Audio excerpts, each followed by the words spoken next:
A decision was made, in complete secrecy. No press release, no public announcement, no democratic oversight, no congressional approval.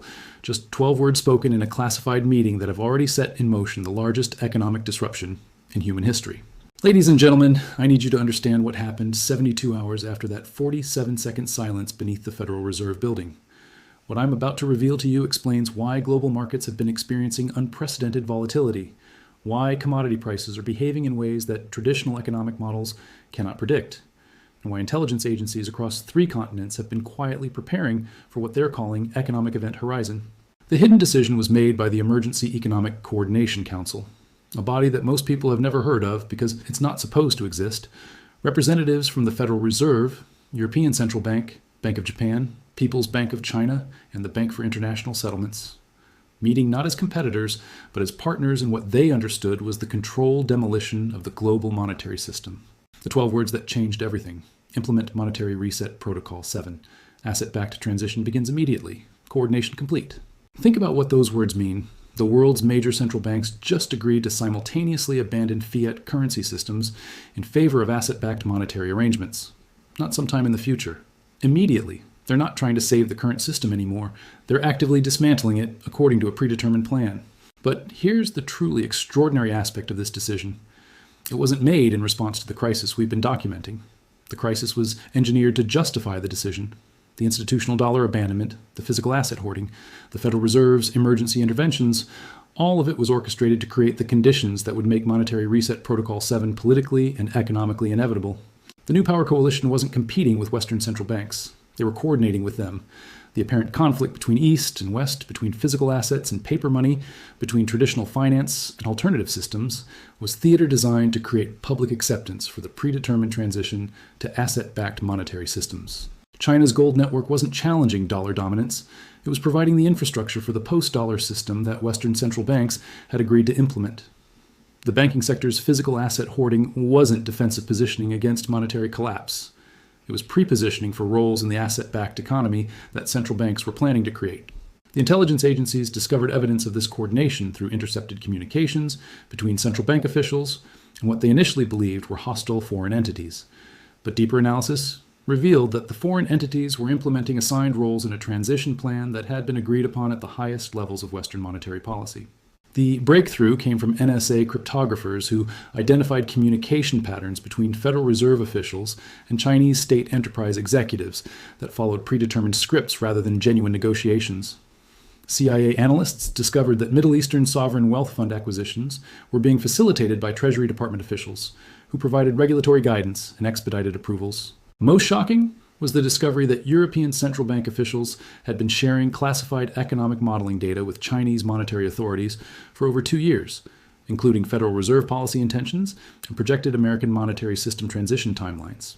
The Emergency Economic Coordination Council has been meeting in secret for over 18 months, developing contingency plans for what they called inevitable monetary system replacement. They understood that mathematical limits on fiat currency systems would eventually force a transition to asset-backed arrangements, and they chose to control that transition rather than allow it to occur chaotically. Protocol 7 represents the culmination of those 18 months of planning. It establishes a framework for coordinated central bank transition from currency creation to asset management, from monetary policy to resource allocation, from financial system oversight to physical infrastructure control. Under Protocol 7, major central banks will begin issuing new digital currencies backed by specific physical assets rather than government promises. The Federal Reserve will issue asset-backed dollars tied to American agricultural production, energy infrastructure, and mining operations. The European Central Bank will create asset-backed euros linked to European industrial capacity and natural resources.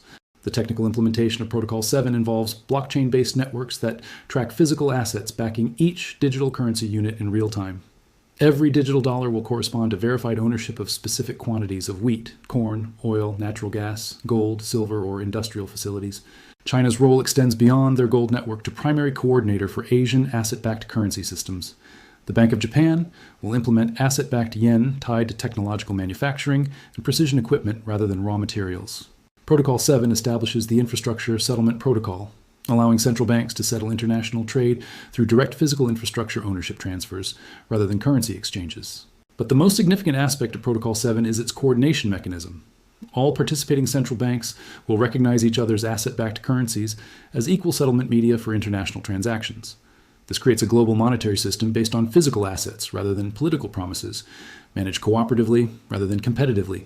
The hidden decision to implement Protocol 7 immediately rather than gradually explains the acceleration in physical asset acquisition we've been witnessing.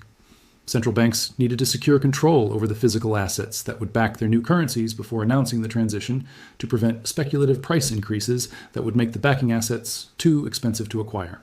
The timing of the decision was triggered by intelligence reports showing that public awareness of monetary system problems was approaching levels that could cause uncontrolled financial panic. Rather than allow chaotic collapse to force unplanned changes, the central banks chose to implement planned changes while maintaining the appearance of responding to crisis rather than creating it. The immediate consequences of Protocol 7 implementation are already visible in markets that understand what's happening. Commodity prices are experiencing systematic distortions as central banks acquire physical backing assets for their new currencies. Currency exchange rates are beginning to reflect underlying asset backing rather than traditional economic fundamentals. But the most telling early indicator comes from the derivatives markets, where sophisticated institutional investors are positioning for economic relationships that won't exist under current monetary arrangements. Interest rate swaps are being unwound at unprecedented scales. Currency hedging contracts are being abandoned. Credit default swaps are being restructured around physical asset backing rather than government creditworthiness. The insurance industry is experiencing what they're calling systematic obsolescence, as traditional actuarial models break down under asset-backed monetary conditions. Insurance contracts, written under fiat currency assumptions, become mathematically invalid when the underlying currency systems change to asset-backing mechanisms. Pension funds face existential crises as their obligation calculations were based on currency stability assumptions that Protocol 7 has invalidated. Defined benefit pension plans that promise specific currency amounts become impossible to fulfill when currencies transition to asset backing systems that may not maintain purchasing power relationships. The real estate market is experiencing the early stages of systematic repricing as property values adjust to reflect their role as potential monetary backing assets rather than simple investment vehicles. Commercial real estate in strategic locations is seeing unprecedented institutional demand as central banks acquire properties needed for asset backing purposes. But perhaps the most profound immediate impact is on international trade relationships. Countries that participated in Protocol 7 coordination have preferential access to asset-backed currency systems, while countries that were excluded face increasing difficulty conducting international commerce using traditional fiat currencies. This creates economic pressure for non-participating countries to align their policies with Protocol 7 requirements or face systematic exclusion from global trade networks.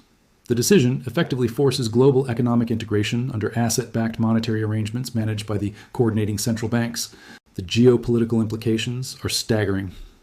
Protocol 7 represents the creation of a global economic government managed by central bank cooperation rather than national governments. Participating countries maintain political independence while surrendering monetary sovereignty to coordinated central bank management. This resolves the contradiction between national sovereignty and global economic integration that has created political instability for decades.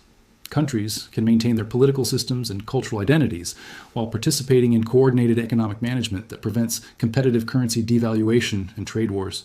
But it also creates a new form of economic colonialism, where countries that control significant physical assets gain disproportionate influence in the global system, while countries dependent on service economies or intellectual property face reduced economic leverage. The United States faces particular challenges under Protocol 7 because American economic dominance has been based on currency privilege rather than physical asset control.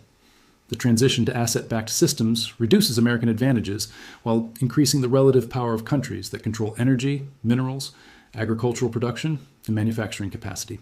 European countries confront similar adjustments as their financial services economies become less relevant in asset-backed systems, while their industrial and agricultural assets become more strategically valuable. The transition favors countries with physical production over countries with financial sophistication. Asian countries, particularly China, India, and resource-rich nations, gain significant advantages under Protocol 7 because their economies are already oriented toward physical production and resource control. The transition validates their long-term strategic planning while disadvantaging competitors who focused on financial engineering.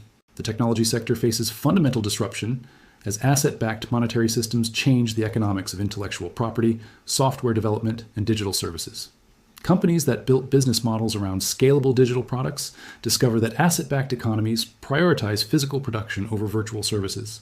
Traditional banks confront existential transformation as their historical role of financial intermediation becomes irrelevant in asset-backed systems where value is stored and transferred through direct physical asset ownership rather than currency-based transactions.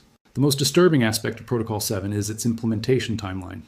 The hidden decision to begin immediately means that economic relationships are changing faster than public awareness can adapt. People are experiencing the consequences of decisions they don't know were made, according to plans they've never seen, for purposes they haven't been told. Consumer behavior is already reflecting Protocol 7 impacts without consumers understanding why their economic environment is changing. Housing costs, food prices, energy expenses, transportation costs, all adjusting to reflect asset backing dynamics rather than traditional supply and demand relationships. The early indicators are becoming visible to anyone who knows what to look for. Major retailers are experiencing allocation irregularities, where suppliers are refusing traditional currency payments in favor of direct asset exchanges or precious metal settlements. Automotive manufacturers are quietly accepting agricultural commodities, energy certificates, and precious metals as partial payment for fleet orders. Real estate transactions are experiencing complications as banks offer asset-backed mortgage products, requiring borrower-owned physical assets beyond traditional income verification. Employment compensation is shifting toward asset-backed arrangements. Technology companies are offering stock options backed by company-owned real estate and commodities, rather than traditional equity shares. Agricultural companies provide employment contracts, including payment in food commodities alongside currency wages. Employment patterns are shifting as job opportunities migrate toward industries that control physical assets, while declining in sectors focused on financial services, digital media, and administrative functions. The labor market is repricing skills and experience according to asset-backed economic requirements. Education systems face systematic obsolescence as curricula designed for fiat currency economies become irrelevant for asset-backed economic conditions. Students preparing for careers in finance, economics, and business administration discover that their training doesn't apply to the economic system they'll actually work within. Political systems struggle to address economic problems using policy tools designed for fiat currency management when the underlying monetary system has transitioned to asset backing coordination. Democratic oversight becomes meaningless when the crucial economic decisions are made by international central bank coordination rather than national governments. The next global crisis won't resemble previous financial crises because Protocol 7 has changed the fundamental structure of economic relationships. Traditional crisis indicators don't apply when monetary systems are based on physical assets rather than financial promises. The crisis will begin with what intelligence agencies are calling regional resource allocation failures. Specific geographic areas that depend on resource imports will discover their traditional trading relationships no longer function under asset-backed monetary systems. Urban centers that import food, energy, and manufactured goods will face systematic supply disruptions when their fiat currency payments are no longer accepted. Northern European cities dependent on Russian energy imports will experience heating and electrical power shortages when Russia demands asset-backed currency payments that European governments cannot provide. Asian manufacturing centers that import raw materials from Africa and South America will face production shutdowns when commodity exporters require physical asset settlements rather than traditional currency payments. American metropolitan areas that depend on agricultural imports will confront food security crises when international suppliers demand payment in asset-backed currencies tied to American infrastructure or productive capacity that the federal government is unwilling to transfer to foreign ownership. The crisis will escalate through cascading infrastructure dependencies, where the failure of one physical system triggers failures in connected systems.